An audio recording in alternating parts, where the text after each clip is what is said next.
Beleza. Professor Suero, eu vou fazer uma chamada aqui, o pessoal lá do Instagram. Pode Vamos ser? fazer uma chamada aqui. Deixa eu atualizar aqui o Chamada, canal. pessoal do Instagram, colocar aqui ao vivo. Isso. Abriu aqui. Aí estamos ao vivo, chamar o pessoal aqui do Instagram, fazer uma chamada rápida, né? Pronto, vamos entrar aqui ao vivo.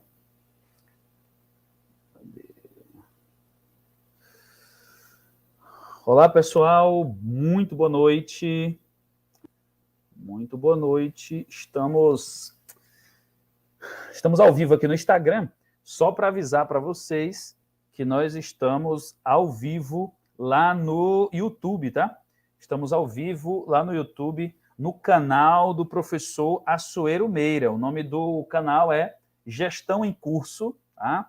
Estamos ao vivo no canal do professor Assuero Meira, Gestão em Curso. Vai lá para o YouTube. Essa live aqui que eu estou fazendo no Instagram é só para avisar para vocês. Vai para o YouTube, tá? Que nós estamos lá ao vivo. Vai ser lá a live no canal do professor Assuero Meira, Gestão em Curso, tá? Lá a gente vai falar sobre como a gestão por processos pode te ajudar na implantação do plano de contratações anual aí no seu órgão, na sua entidade, beleza? Então, ok, são 7h03, mais um minutinho, a gente já começa lá ao vivo e a gente vai falar sobre como implementar o plano de contratações anual, utilizando aí como uma ferramenta de gestão, né, a gestão por processos. Na verdade, a filosofia, né, da gestão por processos. Beleza? Vai lá para o YouTube e nós estamos ao vivo lá. Tá bom, gente? A partir de agora eu vou sair, vocês não vão mais me ver aqui. Bora lá, parei e encerrou agora. Pronto. Show. Professor Suero, tô aqui, tô disponível, se quiser começar.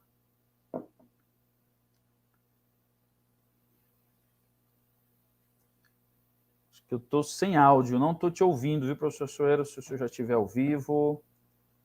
Tá sem áudio mesmo, né? Tava aqui no Instagram, aí tinha desligado o áudio para não atrapalhar aqui. Mas já estou chamando o pessoal aqui do Instagram, já coloquei aqui o canal. Sim. O pessoal seguir a gente lá no YouTube, que a gente já vai começar. Tem muita coisa para discutir, vamos ver se dá para discutir tudo, né? Que é muita coisa, um assunto muito longo. Estamos aqui falando de gestão por processos e como isso pode ser aplicado hoje, né? No nosso tema, que é o plano de contratações anual.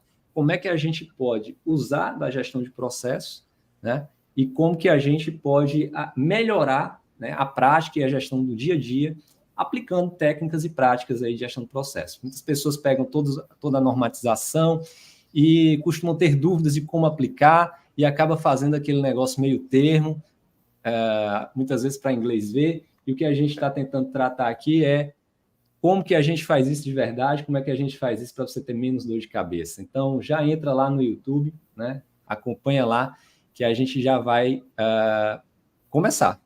O que você acha, professor? Vamos começar, né? Estamos aqui. Na hora que você disser vamos, a gente vai. Isso. Então, já segue lá no YouTube. Quem não conseguiu ainda, entra. Eu já coloquei aqui no Instagram o canal.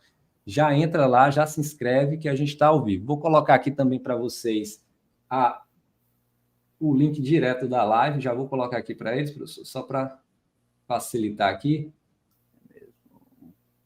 E a gente já vai para lá. O link da live, é mesmo. Cadê o link da live? Estou colocando aqui, por gentileza, aqui no já WhatsApp. Já vou colocar aqui. Pessoal também.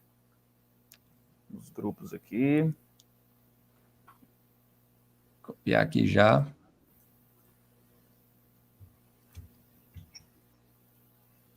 Já mandei para você aqui. Show. Pronto. E aí segue lá, já vamos começar aqui, já vou encerrar aqui o Instagram e o pessoal já pode acompanhar a gente lá no YouTube, que já está começando aí para todo mundo, tá bom, gente? Encontro vocês lá no canal do YouTube. Até já.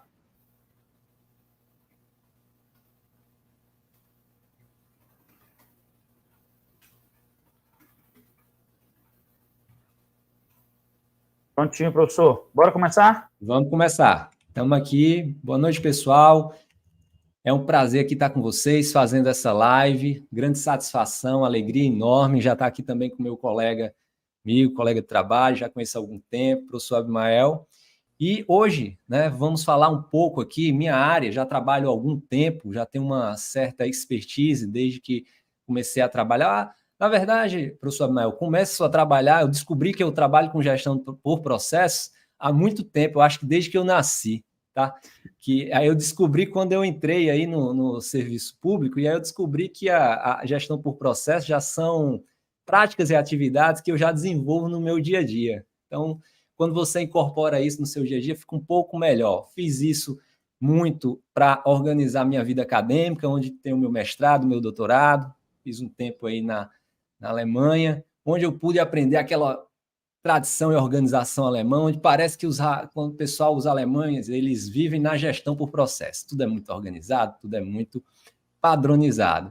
E aí consegui me desenvolver, tenho alguns cursos, algumas certificações, sou Black Belt Lean Six Sigma, sou gestor de inovação e Yellow Belt, e aí estou tentando trazer um pouco desse conhecimento para aplicar na prática aí, como a gente pode fazer gestão por processos, tanto na nossa vida, como, por exemplo, no PCA, como em qualquer outra atividade que a gente queira. Para quê? Para melhorar os nossos resultados, tá? E aí hoje trago o professor Abimael, que ele vai se apresentar aqui, para fazer essa parceria, onde ele trabalha com grande habilidade e expertise aí nas contratações públicas e é também um grande gestor. Então, eu passo aí a palavra para o meu colega Abimael para ele se apresentar melhor. Legal. Professor, obrigado pelo convite. Uma honra estar aqui com você e conversar sobre um assunto que eu amo, né? Falar sobre compras públicas. E a gente já trabalha há muito tempo juntos aí, estamos pelo menos desde 2016, 15 no mesmo hospital. 14, né? Desde 2014 no mesmo hospital, no complexo hospitalar da UFC, aqui em Fortaleza. O Assuero, que inclusive é meu chefe, foi meu chefe até pouco tempo, né? Meu chefe e um dos melhores chefes aí que eu já trabalhei na EBSER, sem dúvida. Entende muito de gestão por processos. Quando eu recebi o seu convite, falei, na hora, vamos lá trabalhar essa questão.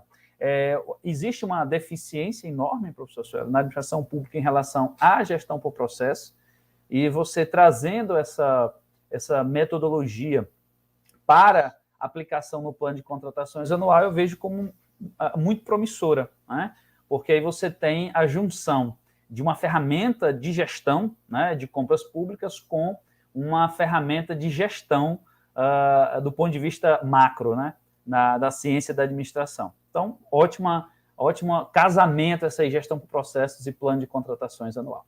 Bom, para quem não me conhece, meu nome é Abimael Torcati, eu trabalho com planejamento de compras públicas, tanto ensinando, dando treinamentos, ministrando treinamentos nesse assunto, como também trabalho ali na prática mesmo, né? No dia a dia, com o planejamento de compras públicas, aí no nível tático, no nível operacional. Como eu falei, é um prazer estar aqui com você, Suero, e vamos lá, vamos para frente.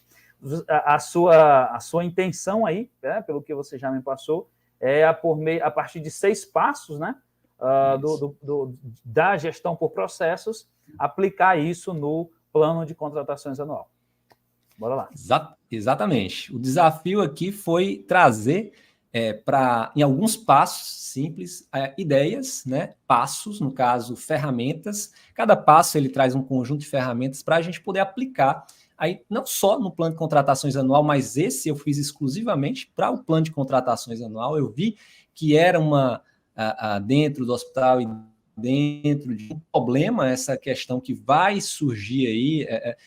Eu falei agora um problema porque é uma mudança. Toda mudança causa um certo estresse aí no né? pessoal. É aquela história, né? A gente mudou, dá uma certa angústia aí para todo mundo. E aí eu trago algumas soluções para que a gente possa conversar aqui e que elas são adaptáveis, tá? É interessante que eu já tenho falado em alguns vídeos, se quem estiver aqui não me acompanhar lá no Instagram, que a gente vem discutindo essa questão de gestão de processo, que ela é muito mais, quando eu falei aqui na apresentação, que eu tento fazer, eu faço gestão de processo desde que eu nasci, é porque é uma filosofia, é uma questão de prática e de como você tende a se organizar e a enxergar o seu dia a dia. Então, o que a gente vai passar aqui é uma mudança que, na verdade, vai melhorar e muito o dia a dia da gestão e da entrega dos resultados que cada um espera. Porque o primeiro ímpeto de quem trabalha ali na gestão, nessa mudança, é tentar se reorganizar para que nada mude, não é isso, professor? Então, o que a gente vai tentar passar aqui é um caminho em que todos podem tentar seguir e adaptar para que tenha sucesso na gestão desse PCA. Tá? Então, eu coloquei aqui alguns e temos aí, professor, uma surpresa no final, tá bom? Para quem ficar, a gente vai passar um link aqui para que o pessoal possa ter acesso aí a um material exclusivo que a gente vai passar aqui para essa live, tá ok? Então, no final, a gente passa aqui para o pessoal.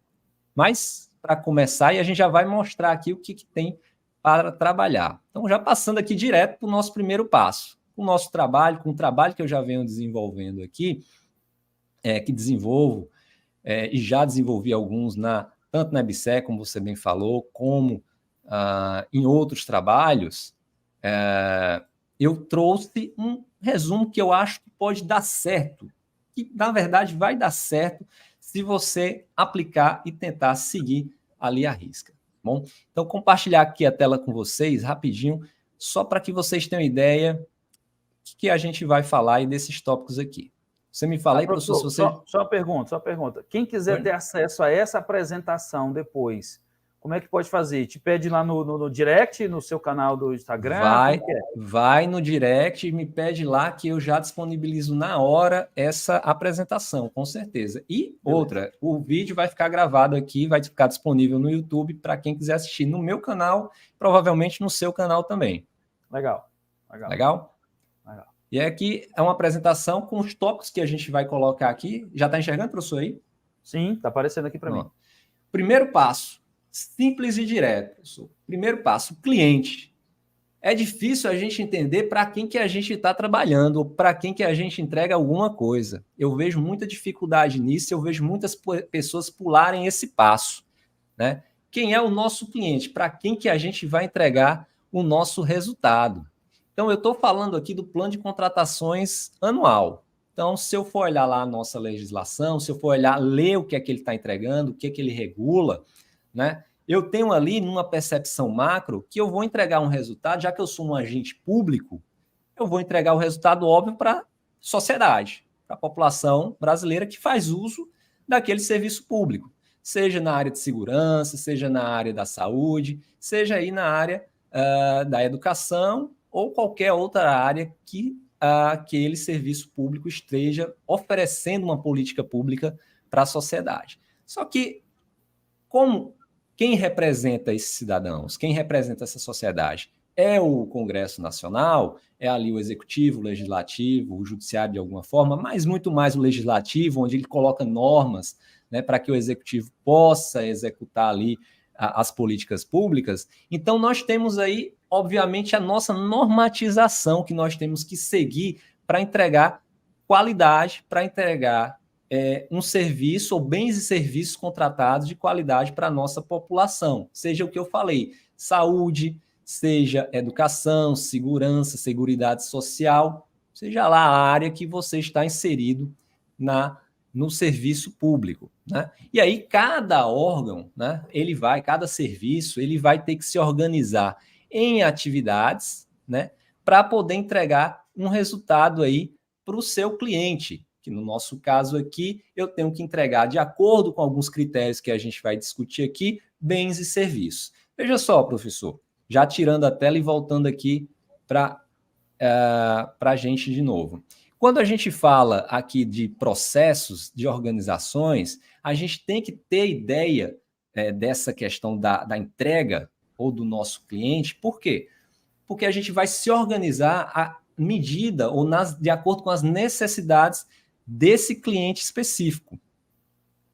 E aí a gente tem que organizar essas atividades para que não entregue nem de mais, nem de menos. Se eu entregar demais, eu estou gastando muito aí, eu estou desperdiçando recursos públicos que são muito limitados, né, entregando algo que não me foi pedido.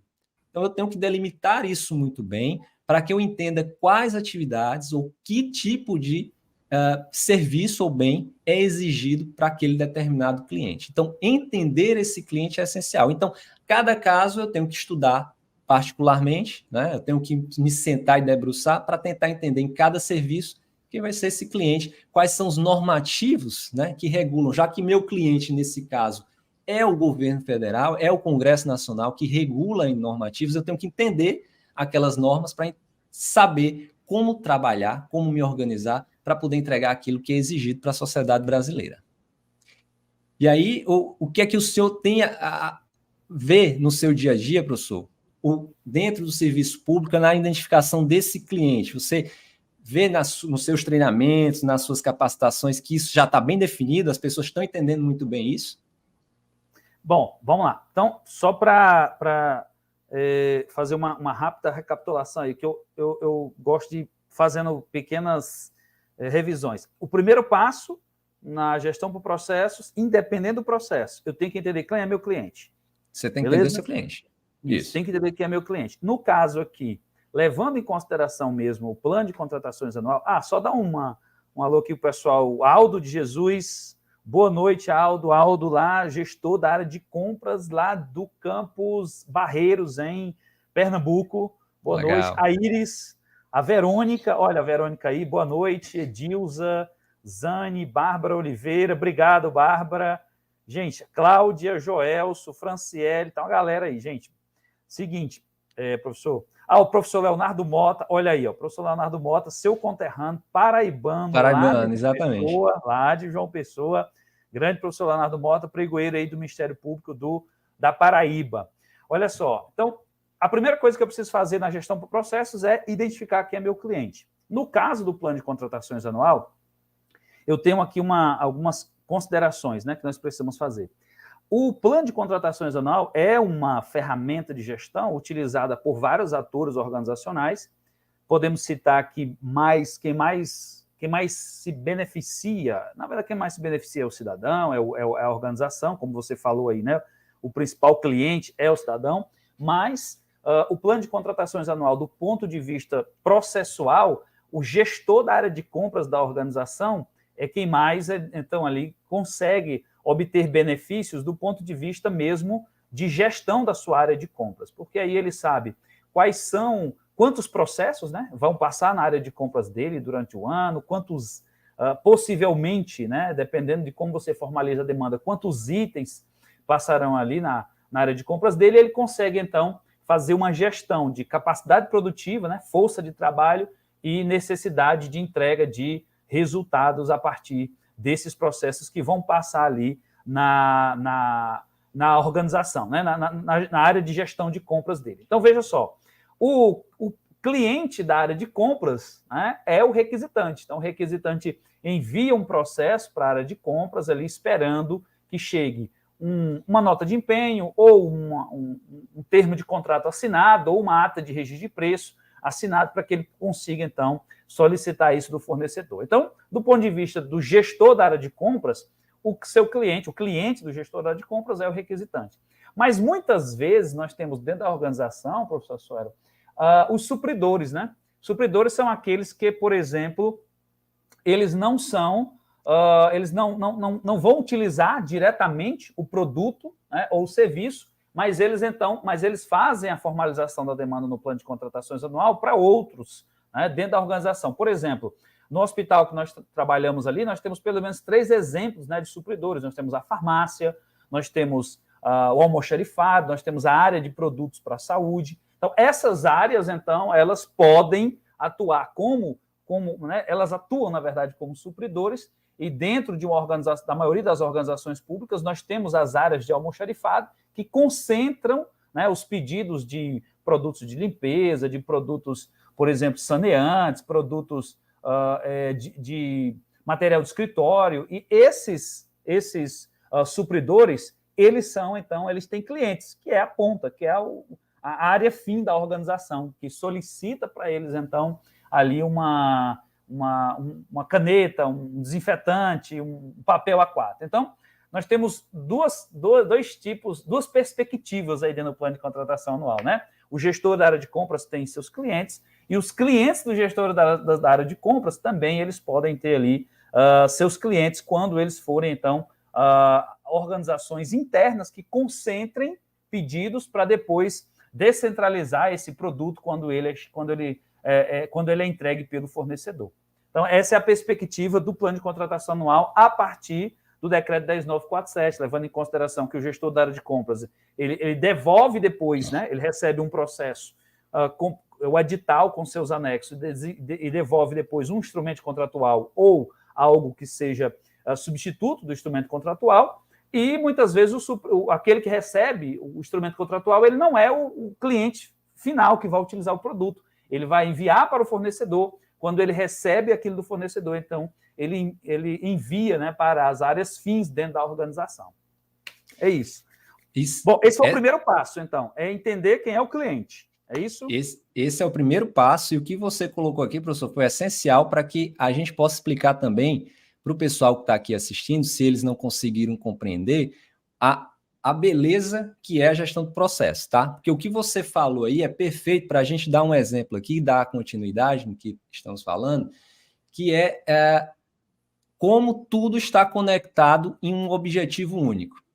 E às vezes o que eu percebo dentro da instituição é essa falta de conexão. Quando você falou bem, nós temos aí a área, temos o supridor, nós temos a área que é o requisitante, nós temos o contratante, nós temos a empresa que foi contratada para prestar o serviço, nós temos vários, o que a gente chama em processo de stakeholders, nós temos várias áreas ou partes interessadas aí dentro desse processo. E temos que entender quem são todas essas partes interessadas para que a gente possa atender ponto a ponto cada uma dessas necessidades. Mas lembro, o primeiro passo, não esqueçam sempre, o primeiro passo é identificar realmente quem vai receber no final aquele benefício. Porque o que a gente acaba no dia a dia, como nesse caso específico, é interessante, cada caso vai ser um caso. A gente está falando aqui de um processo, normalmente, quando a gente fala de cadeia de valor, e eu peço para que vocês me acompanhem para entender um pouco mais de gestão de processos, quando a gente fala de cadeia de valor, de processos que são finalísticos ou primários, processos que são de suporte, processos que são gerenciais, a gente está falando aqui especificamente de um processo que é de suporte. São aquele trabalho dentro da organização que dá apoio para que a empresa ela possa entregar o seu propósito, a sua finalidade. Se a gente está num hospital, se é um hospital puramente assistencial, a sua finalidade é entregar assistência de alguma forma. Se meu hospital é só de traumatologia, eu vou entregar lá no final uma assistência em traumatologia específica de acordo com determinados critérios. Então, a partir desse propósito, a partir desse objetivo, seja como você quer chamar, mas a partir dessa configuração desse cliente final, então eu tenho que, daqui para baixo, o que é que eu estou chamando para baixo? Eu estou falando todas essas outras partes interessadas têm que se alinhar a isso. E aí vamos voltar para o que a gente está falando aqui, que é essa cadeia que é de suporte, que é de apoio. Muitas vezes o supridor, muitas vezes o almoxarifado, que seja, muitas vezes o funcionário, o colaborador que está ali numa área que é de apoio, ele muitas vezes ele não participa ou ele não vê o cliente final. Ele está ali mais envolvido com seus clientes internos, que é o que você está falando, professor. Ele está falando ali diretamente com o requisitante, ele está falando com uma empresa que vai fornecer para o hospital, ele está falando com o seu superior, ele está falando com as partes ali dentro do processo, mas ele não está falando com o cliente final. E às vezes isso é esquecido e acaba que interesses menores dentro do processo são considerados mais importantes do que a própria entrega final. Então, considerar o cliente e as suas necessidades tem que ser o ponto de partida, e a partir daí a gente começa a configurar o comportamento de cada um dos envolvidos dentro dessa de toda essa teia que você começou a falar aí, começou a desenhar. E aí eu tenho coincidentemente, eu tenho um slide aqui que mostra bem isso, Não sei se você já está vendo. Acho que sim. Tá. Aqui, isso. Pronto. Agora sim. A gente costuma ver a organização com essa forma verticalizada, né? Onde temos níveis hierárquicos, onde a gente tem aí cada uma das caixas responsáveis ali por suprimentos, por contratos, enfim, áreas administrativas que vão se separando. E se você olhar muito bem esse formato, ele meio que causa uma separação entre as áreas. Ele não é muito funcional ali. Acaba que você cria espaços fechados que muitas vezes não se comunicam, e isso não é muito bom na gestão de processo. Na verdade, não é nada bom. Porque no final, a gente tem que entregar, eu coloquei um exemplo aqui geral de cursos de graduação, só para dar um exemplo mais fácil. Para entregar, por exemplo, numa universidade, um curso de graduação, eu tenho que ver isso de uma forma mais horizontalizada, ou transversal, onde todas as áreas elas começam a conversar. Porque no final eu tenho que entregar um curso de graduação para um aluno específico, para um cliente específico. Então, tudo tem que se conectar. A área de pessoal tem que contratar pessoas que atendam às necessidades curriculares ou às necessidades, exigências daquele cliente, ou de uma determinada grade curricular, ou de um determinado normativo. Eu tenho que ter uma área de aquisições que saiba o que a instituição precisa, e a instituição tem que saber o que ela precisa também para poder informar para as outras áreas trabalharem. A área de marketing tem que estar comunicada de um novo curso de graduação, por exemplo, para que ela possa fazer a divulgação. Então, ter todos esses pontos de conexão configurados para que todos trabalhem dentro das suas áreas, dentro das suas expertises, é importantíssimo para que eu possa entregar um bom resultado. Por isso que eu falo, conhecer o meu cliente principal e me ajustar aos meus clientes internos é, dentro do primeiro passo, um grande salto para a gestão disso tudo. A gente vai falar em 6 passos aqui. Talvez tenha alguém se contorcendo. Mas já é muito difícil conversar com aquela área, conversar com outra área, é mais complicado.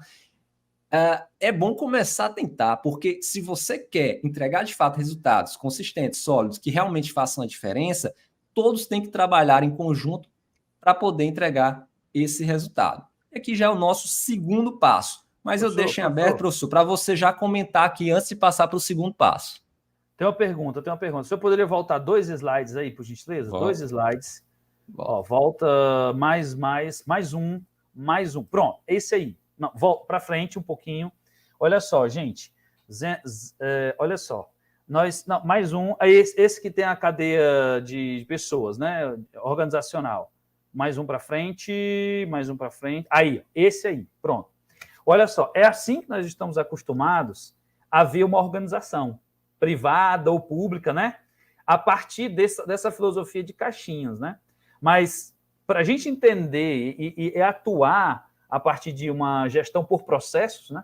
A gente precisa, então, entender a organização a partir desse próximo slide, né, professor? Que o senhor colocou, por gentileza, que mostra ali uma cadeia de valor genérica, né? Genérica. Isso aqui, ó, gente, parece que não tem uma diferença entre um slide e outro, mas entre um slide e outro, esse aí, tem uma diferença conceitual e filosófica enorme, né? Porque a gente está mais acostumado em quem manda do que qual processo manda, né? A gente é mais acostumado em dizer assim, mas é porque doutor fulano de tal mandou, é porque doutor que seja dessa forma, né?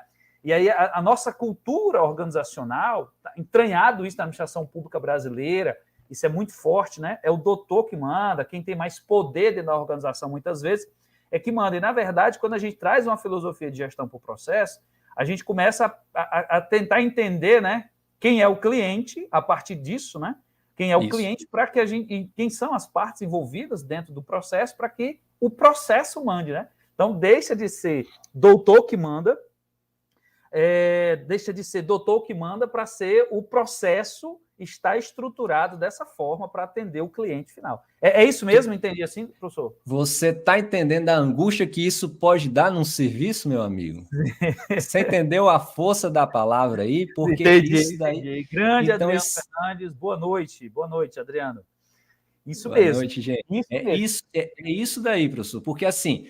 O que eu estou tentando mostrar aqui é uma mudança cultural que nem sempre é possível dentro das organizações. Isso daqui é uma semente que a gente tenta plantar, né? É muito difícil você destruir os conceitos em algumas empresas familiares, por exemplo, se a gente for levar para a área privada, onde você já está acostumado com aqueles grupos familiares, o filho, a filha que manda ou desmanda, o primo, a tia que vem ali, principalmente também no serviço público, onde você tem também as suas características aí de pessoas e culturais. Então, parece assustador, mas quando o gestor ele percebe a força que isso tem para entregar resultados e até para se promover, porque veja só, dentro da gestão do processo, não está aqui nesse slide aqui, tá? Mas nessa nossa conversa me surgiu essa questão.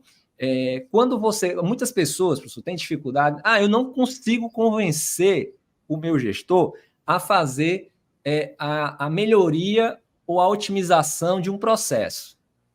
Então, o grande problema é como você está se vendendo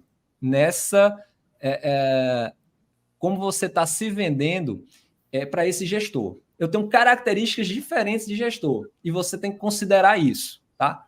Você tem que considerar o gestor que tem um coração muito grande, que ele olha para a sociedade, ele se importa com a sociedade, ele vê aquilo com o coração, com amor. Então, quando você vai vender isso para esse gestor, você tem que mostrar como que isso impacta, como que isso melhora a vida das pessoas. Por exemplo, mas você tem um gestor mais técnico que ele quer olhar dados e números. Você tem um gestor que ele é mais político, ele tem que ver como é que aquilo promove a vida dele. Isso é fato, isso está na literatura, tá? Então, você tem que entender que características são essas e que momentos e que agenda você pode utilizar para fazer isso. Então, tem que usar de estratégia. E, claro, na hora que você vai implantar isso daí, você está usando de estratégia e você tem o seu gestor, o seu superior como seu cliente. Então, entender, é isso que eu... Entender para quem você, o que resultado, de quem você quer, ou para quem você quer entregar um resultado, é essencial. Então, na hora que eu entendo o cliente, né, tem algumas pessoas aqui, não sei, você, eu, a gente trabalha ali com marketing, alguma coisa nesse sentido, a gente tem que entender a nossa persona ali, quem é o nosso cliente, para quem é que a gente entrega resultado. Então, entender isso na administração pública é essencial. E não é tão complicado, viu, professor? Porque, como está nas normas, é muito fácil de entender. Para o nosso caso, nós temos o PCA, nós temos a Sociedade Brasileira, e como serviço público, a gente tem que atender o que está na norma. Pronto. Pronto. Isso. Inclusive, professor Suero, o senhor tem um e-book que o senhor está lançando já sobre como aplicar a gestão por processos ao plano de contratações anual, não é isso? Fala um pouco desse e-book, professor. Exatamente. Com relação ao plano de contratações anual, eu vi conversando com você em alguns momentos, eu percebi que poderia ser interessante ajudar os gestores públicos a ter uma base por onde começar. O que eu fiz? Eu coloquei esses 6 passos dentro de um e-book, descrevendo de forma muito simples. Apesar de ser simples, ele tem algumas páginas, porque eu tentei dar um pouco mais de detalhes para ajudar o gestor, porque no serviço público, professor, o que acontece? Muitas vezes as pessoas começam uma atividade e elas têm carência ali de material. Como é que eu vou começar isso? Como é que eu vou redigir aquilo? Eu não sei por onde começar. Então, eu tentei dar ali material, suporte, para que a pessoa possa copiar, adaptar aquilo no seu serviço público, colocar, construir os seus manuais, fazer as suas adaptações. E ainda pensei no seguinte, caramba, o pessoal às vezes precisa dos fluxos desenhados. E aí eu peguei e fiz de uma forma, claro, genérica, olhando basicamente o PCA. Tem muita coisa que já foi redigida em outros normativos, mas eu tentei pegar a base ali e coloquei aquilo mapeado no Visage. Então, na hora que você tem acesso ao e-book, você também tem acesso ao arquivo BPM. Então, você pode editar aquilo da forma como você quiser e você tem acesso às imagens. Perdão, o que é um arquivo BPM? Só para o pessoal entender. Quem não trabalha com o Visage, já ouviu falar, é um arquivo para ser usado num software chamado Visage. Não sei se alguém já trabalhou, já ouviu falar que está assistindo a live. Então, na hora que você tem esse arquivo, você pode desenhar os seus fluxos nesse software. Não sabe usar? Tem aulas gratuitas nesse canal do YouTube, no meu canal do YouTube, que te ensina a usar. Até como instalar o software, onde você instala, está lá dentro do canal, 7 videoaulas curtinhas que você pode acessar e aprender como usar esse software. Então, é grátis? Tem uma versão grátis? Como que é o Visage? O Visage tem uma versão gratuita, não precisa pagar, você vai fazer um cadastro, vai baixar e você vai acessar e fazer os seus fluxos de maneira intuitiva, fácil, prática, e se acompanhar lá no curso gratuito no YouTube, você vai fazer isso até mais rápido do que você pensa. Beleza, então esse e-book ele é voltado para ensinar o gestor, né, público a como implementar o plano de contratações anual, e você transformou isso num processo. São 6 passos, é isso? 6 passos. Então, os passos que a gente, nos passos que a gente está mostrando aqui são os passos que tem lá no e-book. E, como você já falou no e-book, é o que a gente vai colocar aqui no final da nossa live. Eu vou disponibilizar o link aqui, promocional para essa live. Não tem o link aí? Já disponibiliza agora. Já quem tiver aí já vai dar. Então já coloca o link aqui agora do e-book. Joga o link aí a gente vai para o segundo passo, é isso? Nós finalizamos. E vai para o segundo passo, exatamente. Beleza, pronto. Gente, tá preço promocional de lançamento? Esse daqui, exatamente. Preço é mais barato do que um Big Mac. Olha aí. Legal, gente. Olha aí o link para adquirir o e-book do professor Assuero sobre a gestão por processo ligada ao plano de contratações anual. Beleza? Exatamente. Bom, quando eu vi esse trabalho do professor Assuero, eu falei, gente, precisamos fazer uma live, eu e o senhor juntos, para a gente conseguir atingir o máximo de pessoas aí que trabalham com plano de contratações anual, que tem dificuldade em implementar isso, e enxergar isso por meio de um processo, de uma forma racional, de uma forma lógica. Bom, professor, segundo passo. Vamos lá, né? Bora lá. Nosso segundo passo, que nesse segundo passo fica fácil, que é o contexto regulatório, porque como a gente está falando de serviço público, na hora que a gente define nosso cliente no serviço público, a gente já tem um contexto regulatório associado a ele, certo? Então, a gente tem aqui, e eu já vou aproveitar aqui e fazer um interrompimento, eu vou fazer uma interrupção aqui desse compartilhamento, e já vou aproveitar, já que você falou do e-book, sim, e vou já mostrar aqui, dentro do e-book, certo? Essa parte do contexto regulatório, que eu já apresento como é que esse material está. Só passando aqui para a tela do e-book. Você já vai mostrar dentro, então dentro do e-book aqui. Eu Legal. Não sei se você já vai estar vendo aqui. Estou vendo. Pronto. Aqui no e-book, já no nosso segundo passo, no nosso contexto regulatório, faço uma explanação aqui e eu coloco algumas normas. O pessoal, quais são as normas que estão associadas? Eu tentei buscar aqui na literatura, até o momento da redação desse e-book, algumas normas básicas que estão associadas ali ao PCA, né? Ou ao plano de contratações anual, ou à questão das aquisições. Então, obviamente, a gente tem a Constituição Federal, a Lei 14.133, temos o próprio Decreto 10947, nós temos as orientações e procedimentos estabelecidos no Manual Técnico Operacional, aqui que foi publicado, que já tem algumas orientações sobre isso dentro do Ministério. Eu não quis colocar todos, mas você pode buscar lá. A Lei 12.462, que é a Lei de Acesso à Informação. Decreto 6.490, que regulamenta a própria Lei de Acesso à Informação. O Decreto 7.724, que institui o Sistema de Gestão de Documentos e Informações do Governo Federal. E por aí vai, professor, além de outras normas que, inclusive, não estão aqui, que tem que ter atenção, que o gestor tem que buscar dentro da sua própria instituição, porque pode ter na instituição alguns regulamentos normativos que têm que ser obedecidos. Então, cada um deve olhar e deve ter essa rotina de olhar. O que acontece? Muita gente tem lá e esquece, está lá no trabalho e esquece de pesquisar os normativos. Sai ali um acórdão, sai ali uma súmula, sai ali alguma coisa que você esquece de pesquisar.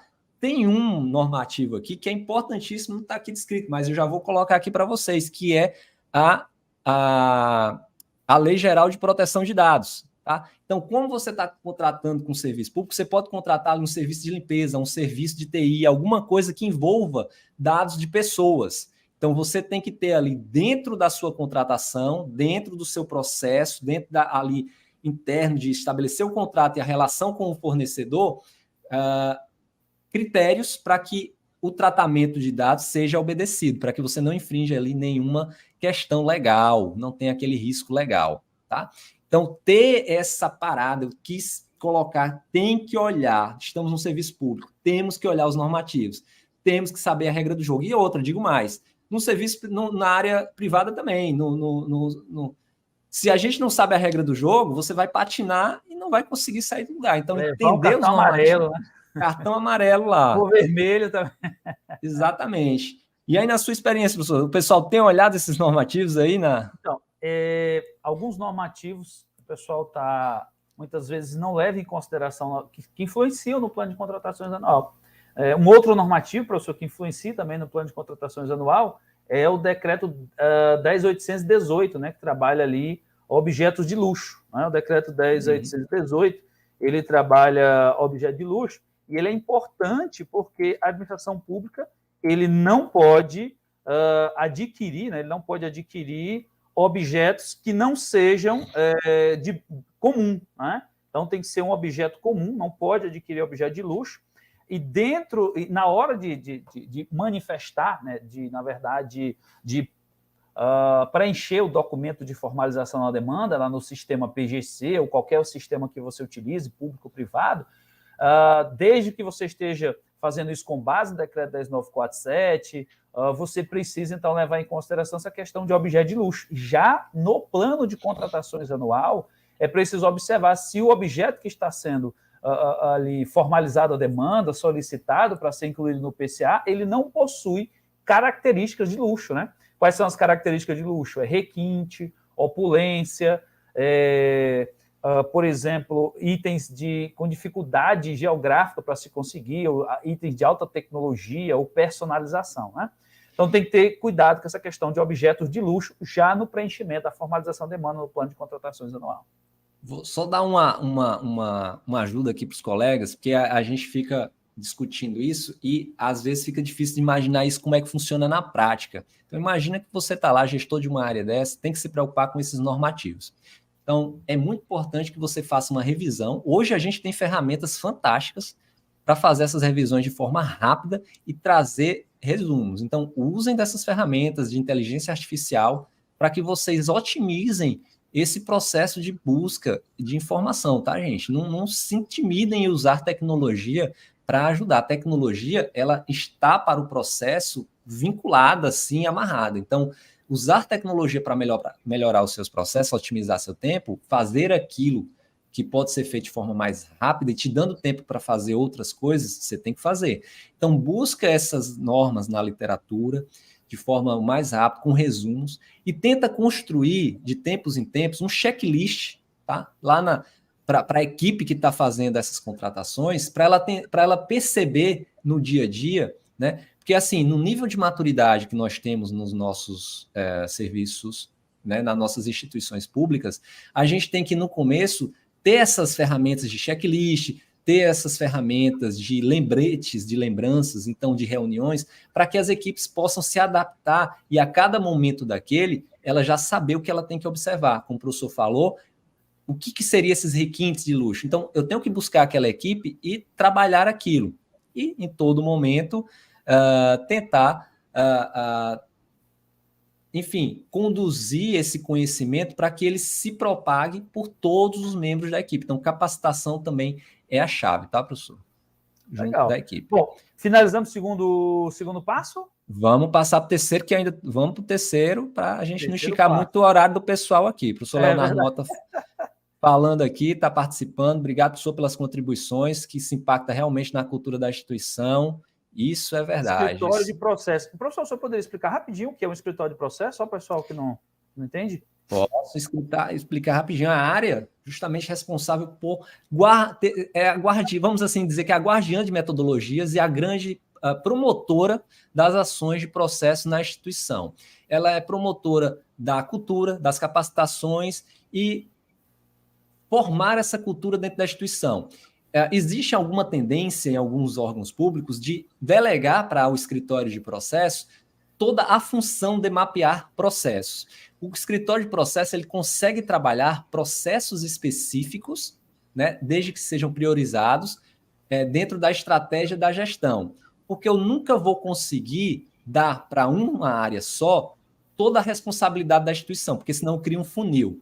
Então, esse escritório tanto tem que agir, né, com profissionais qualificados e capacitados dentro dessa metodologia, e eles têm que passar essa cultura e esse conhecimento para equipes para que elas trabalhem para as áreas que a gente chama áreas de negócio, porque são eles que conhecem o negócio, são eles que é o almoxarifado que sabe como é que contrata. O que é que eu no escritório de processo vou fazer junto à área de almoxarifado? Eu vou usar da minha expertise de mapeamento de processo, de analista de processo, para ajudá-los a mapear o processo deles. Mas basicamente quem vai fazer isso são eles, com a nossa ajuda, com o nosso apoio. Então é a grande área promotora e a grande mola de desenvolvimento da cultura de processo dentro da instituição, tá? Em outras palavras, professor, a área de governança de processo, é a área de governança na temática de processo na instituição. Então, em outras palavras, professor Leonardo, não vai faltar trabalho para você, então, né? Porque já que você está na área aí de escritório de processos, não vai faltar trabalho. Tem não, é trabalho que não acaba mais. Terceiro passo, então. Vamos embora para o terceiro passo. Isso. Já partilhando aqui, né? Familiarizar aqui com esse negócio, já me familiarizei, peraí. Terceiro passo, está aparecendo aí? Está aparecendo. Pronto, entrega de valor. É tudo muito ligado. Eu estou dividindo isso em passos, mas perceba que uma coisa liga com a outra. Então, o que é que eu vou entregar de valor para os nossos clientes? Então, eu tenho que ter, na hora que eu defino o cliente, eu tenho que saber o que que esse cliente vai receber. Então, ter dentro da entrega de valor esses dois pontos definidos é essencial: objetivo e resultado. Uma coisa pode ser ligada para outra, entre a outra, dependendo da metodologia que você usa. Tem várias metodologias aqui. Eu posso falar aqui de OKRs, eu posso falar aqui de vários outros métodos para definir objetivos, resultados e estruturas. Então, eu posso juntar esses dois, enfim, vai depender da expertise de como a instituição quer trabalhar. Mas, separando eles aqui e colocando dessa forma, eu trouxe um objetivo geral. Esse objetivo pode ser melhorado ou até detalhado dentro de algum órgão público aqui. Então, assegurar contratações de bens e serviços necessários à instituição mediante a elaboração, monitoramento e ajustes do plano de contratações anual, atendendo aos requisitos de qualidade, custo e tempo. E aí eu tenho que definir que requisitos são esses, especificamente, metricamente, o que é qualidade, em números, o que é qualidade em custo, o que é qualidade em tempo, quanto tempo um processo desse deve durar para refletir que eu estou entregando valor para o cliente. Então, resultado, eu vou mais para a parte de mensuração, para o próprio indicador, que é onde eu quero chegar, que é o meu KPI principal, meu Key Process Indicator, que é o meu indicador-chave que eu vou colocar aqui. Então, vou atingir, isso é geral também, tá, pessoal? Atingir um percentual alvo de contratações finalizadas conforme a execução do plano de contratações. Então, eu tenho que entregar qual é o meu resultado lá no final, tenho que entregar o plano executado e o bem ou serviço contratado. Pode ser que isso dê errado. Então, alguns não vão conseguir ser executados dentro dos 2 anos, alguns vão ter sucesso. O ideal é que todos tenham sucesso. E aí eu tenho que estabelecer aí meu indicador e tenho que fazer isso de acordo com o que eu coloquei como objetivo e como resultado. Ficou claro, professor? Você quer fazer alguma pergunta?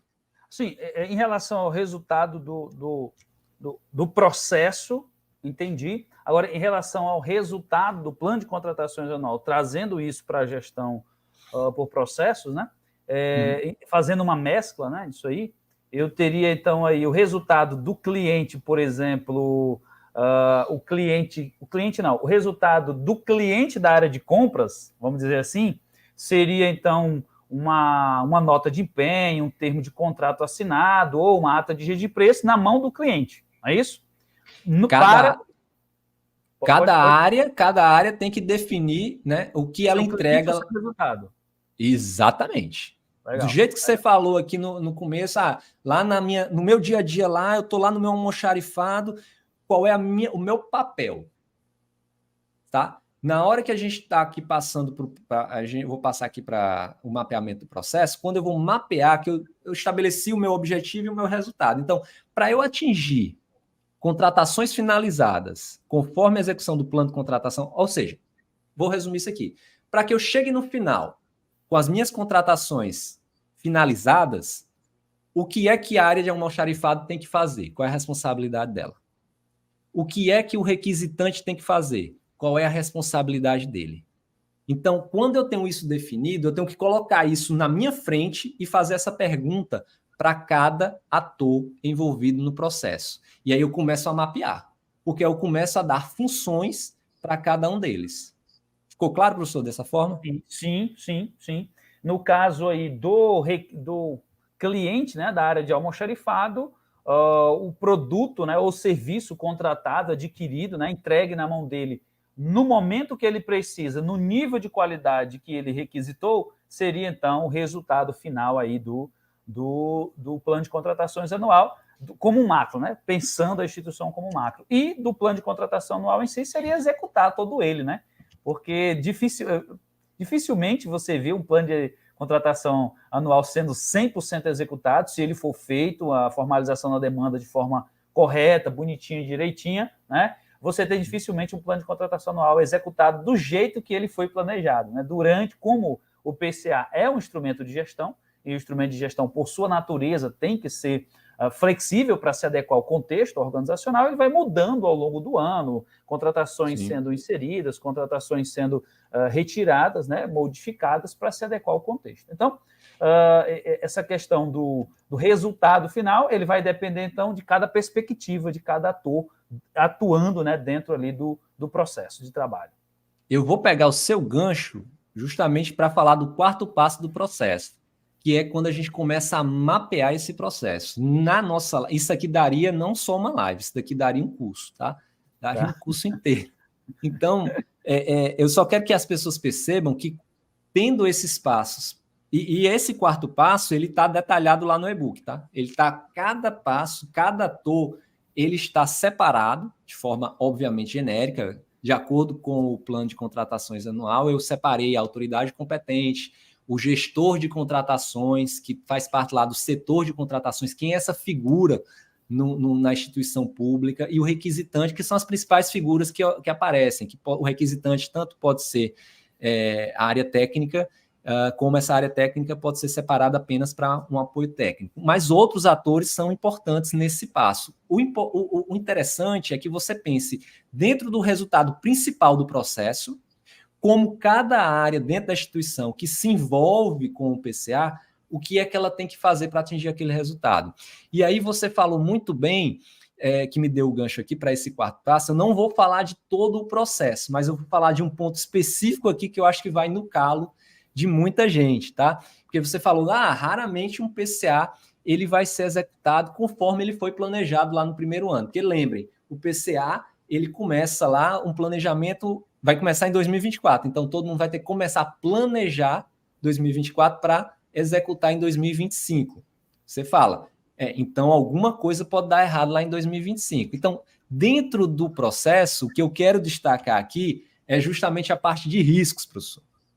Que lá no plano de contratações anual, e aí eu tive uma liberdade poética aqui, já que eu escrevi o livro, eu vou tomar uma liberdade poética aqui, tá?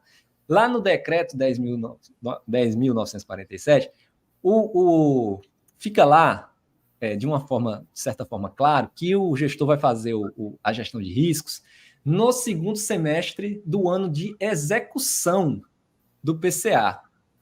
E eu coloco essa etapa no processo no primeiro ano de planejamento do PCA. Concomitante ao planejamento, então. Concomitante ao planejamento. Porque, assim, na hora que você está planejando, é um momento de você pensar o que é que pode dar errado. Faça isso concomitante, porque você já sabe que o coleguinha X vai demorar, você já sabe que o fornecedor pode dar problema, você já sabe. Assim, tem N situações dentro da instituição que você já conhece. Traga isso à realidade e tente estabelecer já nesse momento ações de controle, né, de forma simples. Lá na norma, na orientação normativa número 37, que eu acho que você vai falar, ele traz um detalhamento de como fazer o mapeamento de riscos, que está de acordo com o COSO e com o Ministério da Economia, se eu não estiver enganado. Planejamento. Antigo Ministério da Economia, né? Foi feito naquela época, né? Exatamente. E aí ele tem todo um detalhamento que é excelente, mas pode ser complicado para alguns gestores. Então, lá no e-book, eu coloco isso de uma forma mais genérica, para que seja começado ou tenha um início, que o gestor tenha um início. Então, ele pensar que problemas podem acontecer e como eu posso evitar esses problemas. Então, pense assim, como é que no meu planejamento eu posso aumentar as chances de dar certo? Então, quais os controles que eu vou ter? E aí sim, no segundo semestre de 2025 ou no segundo semestre do ano de execução do PCA, você faz os relatórios mostrando como que está a execução e como é que seus controles têm ou não têm funcionado para os riscos que você mapeou e que riscos apareceram no momento, porque isso é vivo. Então, isso não se acaba. Mas você tem que começar no planejamento, do meu ponto de vista, professor. Aí foi liberdade poética. Sim. Não, realmente é isso mesmo. Na verdade, a norma ela traz a intenção, eu entendo qual foi, é de trazer digamos assim, forçar, né, um amadurecimento da administração pública no que se refere à gestão de riscos. Nós entendemos que ainda é uma área muito carente na administração pública, gerir riscos, e as pessoas exageram, né? Ou vai para 0, não, isso não é necessário, ou vai para 80 por hora, de uma hora para outra, né? Para 100 por hora, vamos fazer gestão de risco para tudo, e aí sem um balizamento a partir de um arcabouço normativo interno que diga quais riscos serão geridos, o que não vai ser gerido, e aí a norma quis, de alguma forma, ajudar, né, um amadurecimento da administração pública federal. Estou nem falando municipal, nem estadual, estou falando federal mesmo, né, no que se refere à gestão de riscos. Então, a intenção, eu vejo, né, eu entendi que era essa, já que a gente não faz, né, vamos começar, então, fazendo pelo menos no segundo ano, porque o pessoal já diz assim, mas é muita coisa para fazer, ainda vai querer que eu faça a gestão de risco do plano de contratação anual, né? E aí você tem, então, forçando o amadurecimento da gestão de riscos, mas o ideal em uma instituição com nível de maturidade em governança das contratações mais elevado, em governança de gestão de riscos, gestão por processos mais elevado, seria fazer concomitante ao planejamento, já fazer, então, a gestão de riscos, porque aí você teria, por exemplo, pelo menos 6 meses, né, do ano de execução contratual, sem ter, então, uma gestão de riscos, né? Eu teria 6 meses descoberto ali, sem ter uma gestão de riscos realmente monitorando a execução do plano. Exatamente. É por isso que eu trouxe aqui esse ponto do processo. É uma das etapas que eu coloco lá nos processos que eu mapeei dentro do PCA. Então, eu coloco isso como uma etapa do processo ainda no planejamento das contratações, ainda no ano 1. Então, se o gestor quiser adotar isso no ano 1, eu recomendo de forma assim,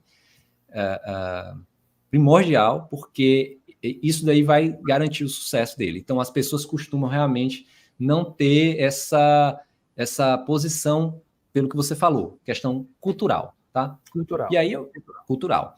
E aí eu já vou dar sequência aqui, tá? O processo ele está mapeado lá no nosso... ele já está mapeado lá no e-book, então ele pode ser visitado, enfim, está lá detalhado, o máximo possível de forma genérica. Claro que eu não fiz para uma instituição específica, mas fiz como está lá com algumas dicas para que seja aplicado aí no município, no estado ou em qualquer órgão público.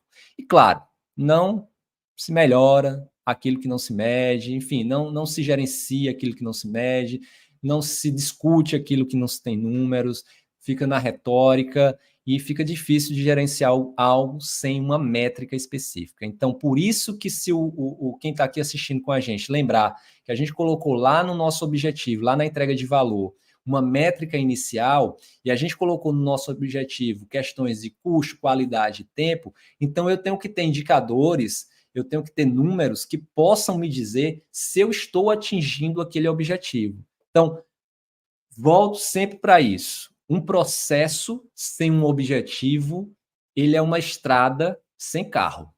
Tá? Processo sem um objetivo, ele é uma estrada sem carro. Não serve para nada. Não serve sem gente, não serve para nada. Então, eu preciso de um objetivo para eu poder guiar ou para poder direcionar as ações dentro de um processo. Então, esse objetivo ele vai sempre voltar e vai sempre permear todos esses passos. Eles todos são baseados no cliente e no objetivo. O objetivo já é baseado nas necessidades do cliente. Então, isso é uma cadeia que eu tracei aqui para o nosso aluno. E aí eu trouxe, né, alguns, dentro lá do livro, eu trago, isso aqui eu já trouxe lá, um recorte lá do e-book, e tem também uma ficha de indicador que eu coloquei, né, com alguns critérios, e é um exemplo de uma ficha de indicador que as pessoas podem usar e adequar dentro da sua instituição. Então, eu trago aqui alguns exemplos de indicadores que podem ser adaptados, construídos, ou ideias para que os gestores possam usar, como indicadores de qualidade, que a gente falou lá no objetivo, índice de satisfação do cliente. Aí você falou, professor, internamente, na área de almoxarifado, eu tenho meus clientes lá, eu tenho um requisitante, eu tenho meu fornecedor. E aí, você já pensou em fazer uma pesquisa de satisfação com esse cliente interno? Com aquele doutor que está lá pedindo um negócio para você, se você atendeu, para o seu chefe, fazer o feedback para saber se está tudo funcionando. Então, isso daqui é importante. Claro, se feito com maturidade, sem pessoalidade de forma técnica e qualificada. Taxa de retrabalho, taxa de defeitos, tempo de respostas ao cliente, taxa de conformidade com os requisitos, isso tudo na questão de qualidade. Podem ter muitos outros aqui. E aí eu venho com os indicadores de custo e de tempo. Então, cada um desses indicadores, eles devem ser construídos e monitorados conforme a necessidade da instituição. E, claro, como ela pode medir. Fica muito difícil instituir todos esses indicadores de forma manual, tendo um trabalho faraônico para coletar. Então, em processos, você tem que analisar que tipo de recurso tecnológico você tem à disposição, que tipo de recurso pessoal você tem à disposição, e fazer o melhor com o que você tem. E não sobrecarregar o que você tem. Porque se você sobrecarregar o seu sistema, você não vai conseguir gerar os resultados que você precisa gerar. Então, essas dicas são essenciais para que você possa gerir. Não adianta você abraçar tudo e aí não conseguir entregar nada. Então, olhe os recursos que você tem, olhe a cultura que você está envolvido, o nível de capacitação dos seus colaboradores e tente perceber que nível é esse e que tipo de ações são necessárias para poder rodar tudo isso que a gente está conversando aqui. Isso é essencial em processo, professor. Tentar perceber a cultura institucional é essencial em cada um desses passos, porque a cultura vai dizer como que eu posso aplicar cada um desses passos dentro da minha instituição. Tudo isso é possível em níveis diferentes, dependendo da cultura institucional. Tá? E aí, tem alguma pergunta, professor? Aparece aqui? Tá no mudo, viu? Tinha colocado no mudo aqui para não te atrapalhar. Não, vamos seguir, pode seguir. Pronto. E aí o sexto passo e o último passo para a gente encerrar aqui, que é a questão do monitoramento. Eu trago isso de uma forma também bem aberta lá no e-book e trago isso para que de uma forma mais cultural e desempenho aí das equipes, porque eu não percebo muitas vezes essa cultura do monitoramento. É muito comum eu organizar tudo, tentar fazer o mais rápido possível para me livrar daquilo dali, e aí, deixa rodar. E aí você se envolve operacionalmente com aquilo. É por isso, gente, que na instituição eu tenho uma área operacional, eu tenho uma área tática e uma área estratégica. Então você tem que separar muito bem essas áreas e deixar cada um desses gestores, cada uma dessas equipes responsável por cada uma dessas etapas. Então, de uma forma um exemplo mais nítido aqui, se eu tenho a minha área de almoxarifado, que é operacional, deixa ela cuidar do operacional, preocupada com os incêndios do dia a dia, na melhoria, e ela também tem que monitorar o trabalho dela dia a dia para melhorar os resultados, mas de uma forma mais alinhada com a estratégia, eu tenho um chefe acima dela, provavelmente, que vai estar responsável por olhar outras áreas que se conectam, são irmãs, que se conectam àquela pessoa aqui, e que ela tem que monitorar isso como rotina do seu trabalho, para saber se essas áreas estão entregando e estão de acordo com o meu objetivo, se o meu cliente está satisfeito com minha entrega, que esse é o propósito da instituição. Então, ter essa cultura, adotar ferramentas de BI, usar Excel, usar o que esteja à disposição, não é a melhor ferramenta Excel, eu não recomendo, mas eu só tenho um Excel para usar. Usa o que você tem à mão para coletar dados, o melhor são sistemas, né? Então, se você puder ter um sistema robusto, com banco de dados, com integridade, então você tem um grande passo aí para conseguir monitorar os seus resultados. E, claro, tem algo aqui, professor, que é difícil de fazer no dia a dia, viu? Que é A coleta? coletar. Eu vou além da coleta dos dados. Eu fiz um curso de qualidade uma vez com uma professora, tá? E aí ela me disse que uma das melhores ferramentas para fazer esse tipo de monitoramento é in loco. É se levantar da sua cadeira e ver como é que o processo está rodando na prática. Porque os números podem te enganar. Quem coloca os números pode te enganar. Então é bom você ir em loco, saber de tempos em tempos como é que isso está rodando na prática. Então ter essa cultura de acompanhar, estar próximo aos atores do processo é fundamental para o sucesso. E isso tudo está descrito também lá no e-book, está aqui sendo conversado por nós, para que possa otimizar e melhorar o trabalho de cada um dos gestores dentro da gestão por processos vinculados ao plano de contratações anual. Legal, e era professor. isso.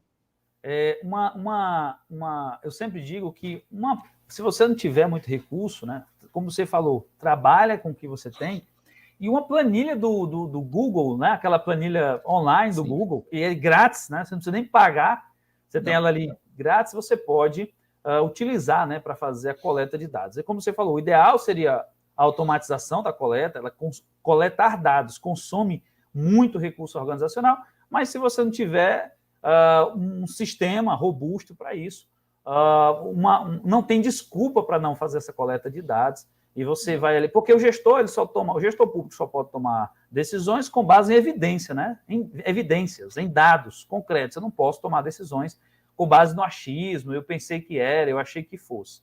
E aí, para monitorar o resultado de um processo, né, para ver se ele está atingindo o resultado que foi inicialmente, né, lá no segundo passo que foi determinado, segundo passo que eu determinei o resultado, se eu não me engano, professor? Objetivo e resultado do segundo passo, que é a entrega de valor.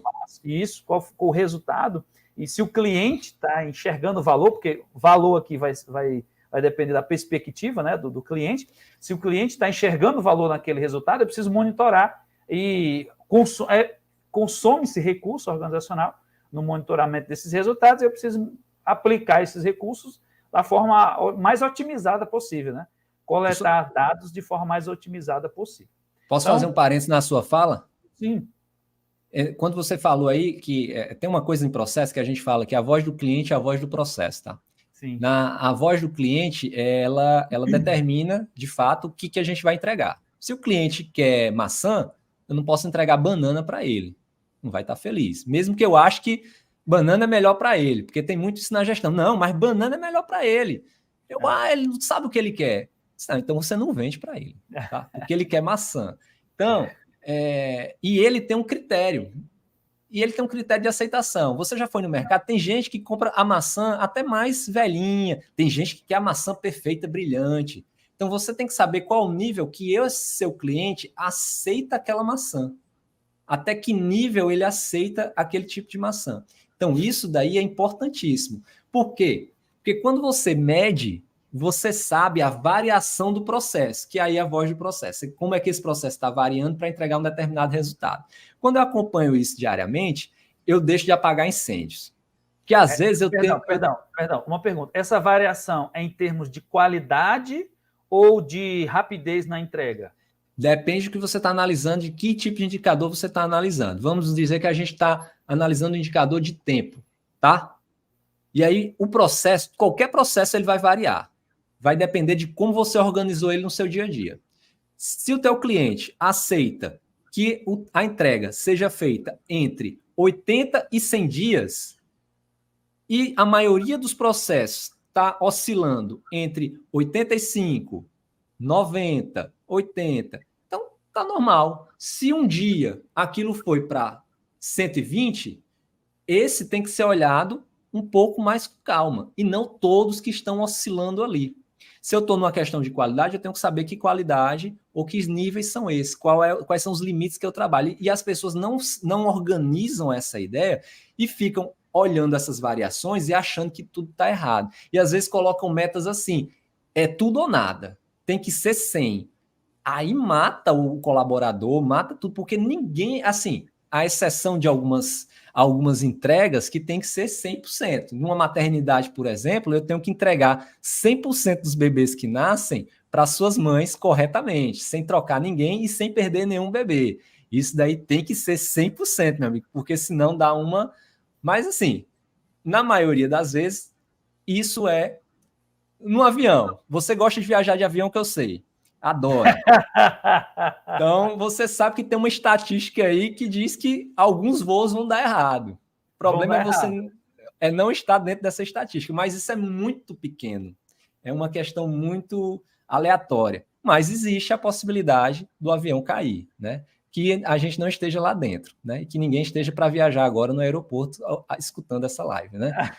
Então, assim, essas oscilações, elas são normais, só que você tem que entender, para que ela seja normal, qual é essa voz e organizar. Mas aí alguém diz, não, mas eu não gosto dessa oscilação, eu quero que ele oscile menos. Aí você tem que transformar o seu processo.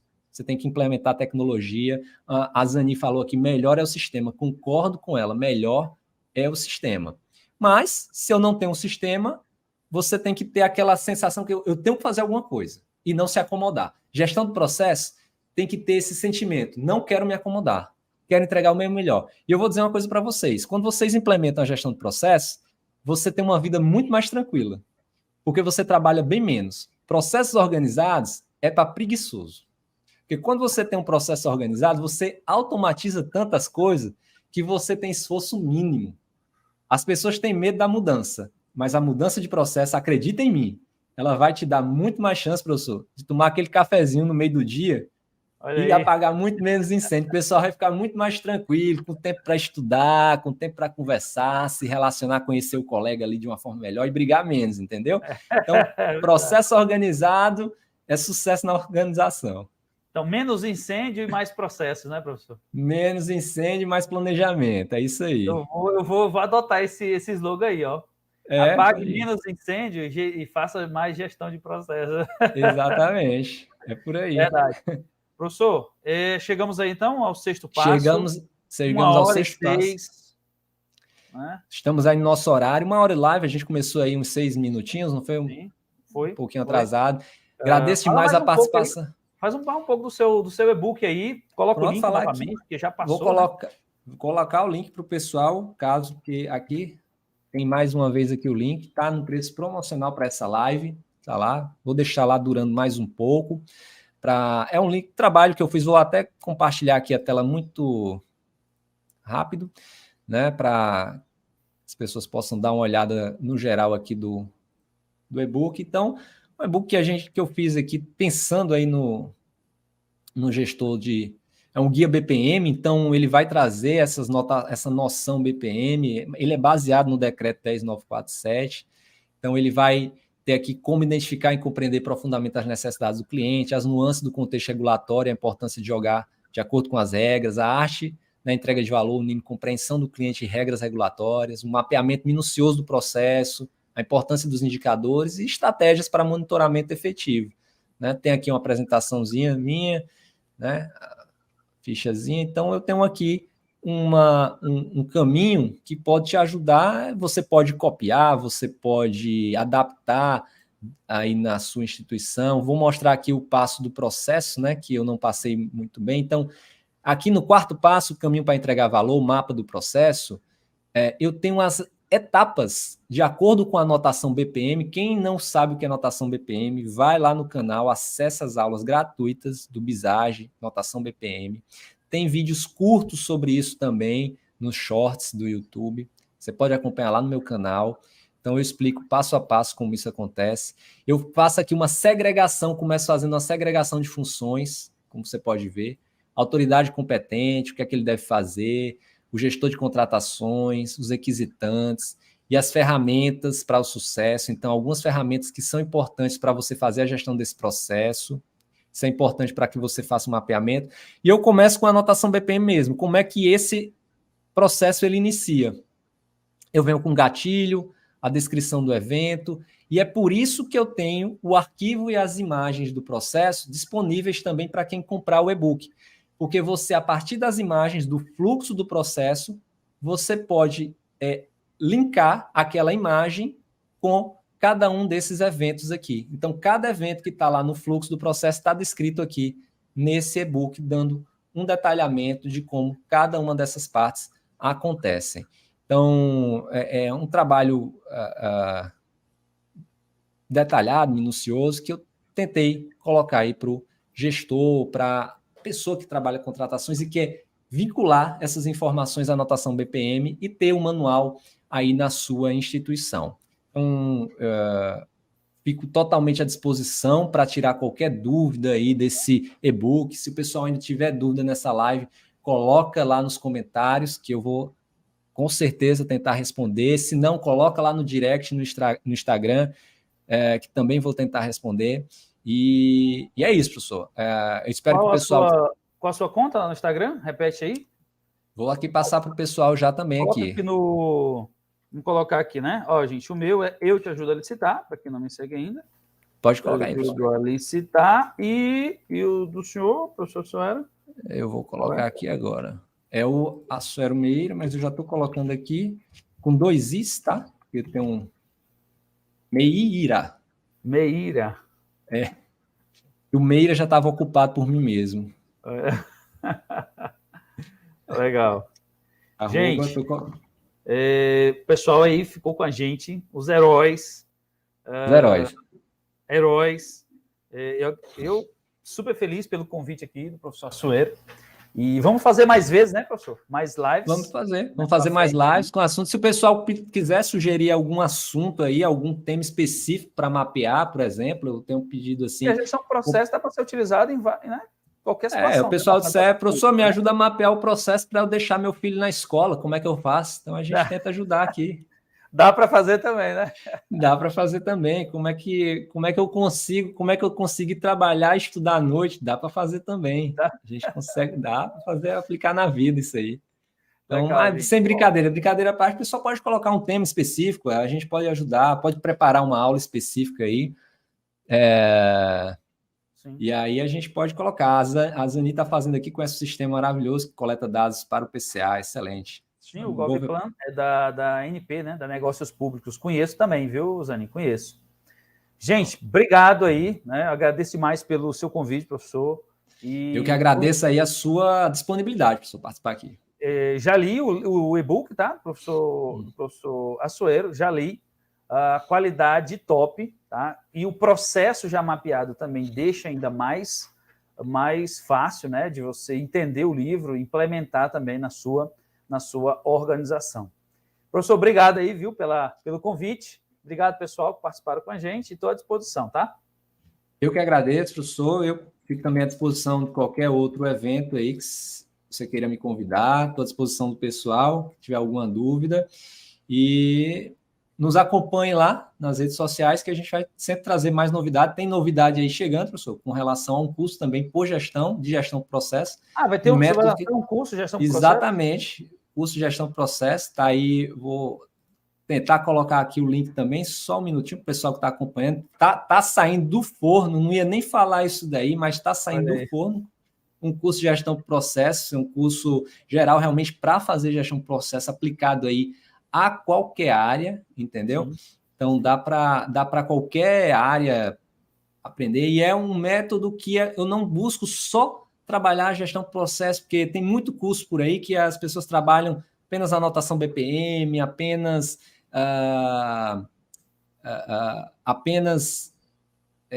uma questão ou outra do mapeamento, só ensina a usar o Visage, alguma coisa. Eu vou desde a estratégia à entrega de resultados, porque a gestão do processo, ela não é uma disciplina isolada.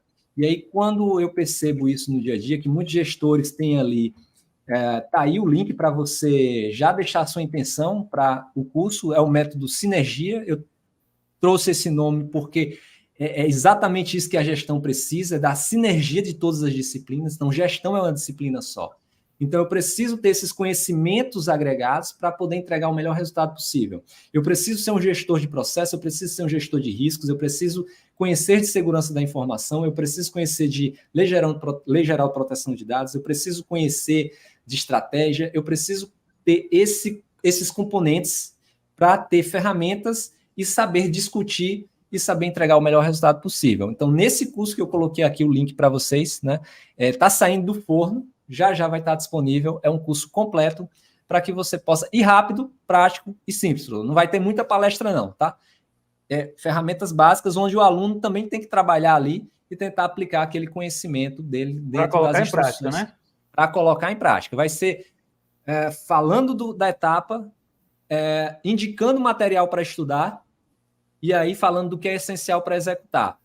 Quero me aprofundar, vai lá no material. Não, eu entendi o que o professor falou, vai lá no material prático já para poder fazer sua estratégia e cada aula você vai fazer a sua estratégia, você vai delimitar ali o que você quer fazer, qual é a estratégia que você pretende obter, e aí quando você vai seguindo o curso, você vai trabalhando com as ferramentas que eu vou colocando ali para que você possa exercitar. Então, o aluno vai poder exercitar com material aí exclusivo que eu estou preparando aí, já vai sair o curso.